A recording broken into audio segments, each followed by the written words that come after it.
بسم الله الرحمن الرحيم. ولا تحسبن الله غافلا عما يعمل الظالمون إنما يؤخرهم ليوم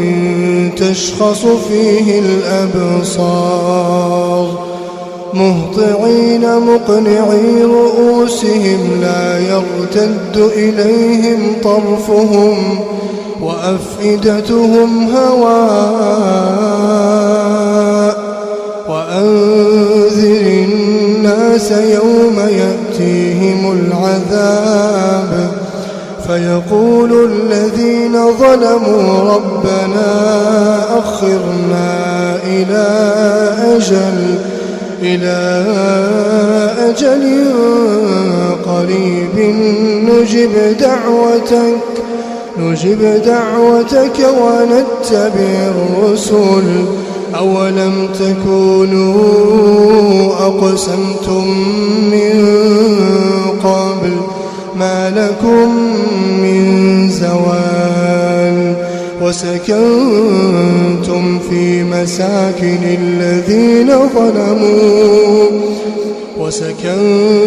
في مساكن الذين ظلموا أنفسهم وتبين لكم كيف فعلنا بهم وضربنا لكم الأمثال وقد مكروا مكرهم وعند الله مكرهم وإن كان مكرهم لتزول منه الجبال فلا تحسبن الله مخلف وعده رسله إن الله عزيز ذو انتقام يوم تبدل الأرض غير الأرض والسماوات وبرزوا لله الواحد القهار يوم تبدل الأرض غير الأرض والسماوات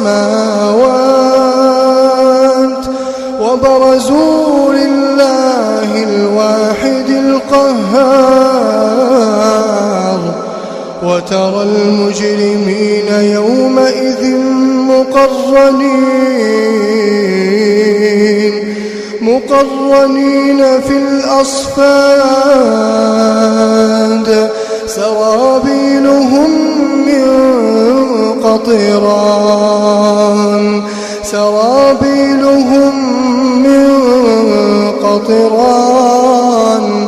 وتغشى وجوههم النار ليجزي الله كل نفس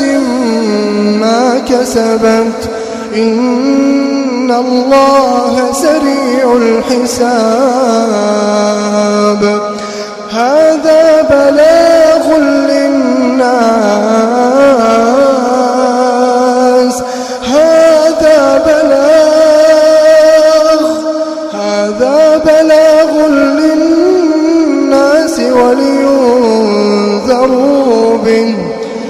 ولينذروا به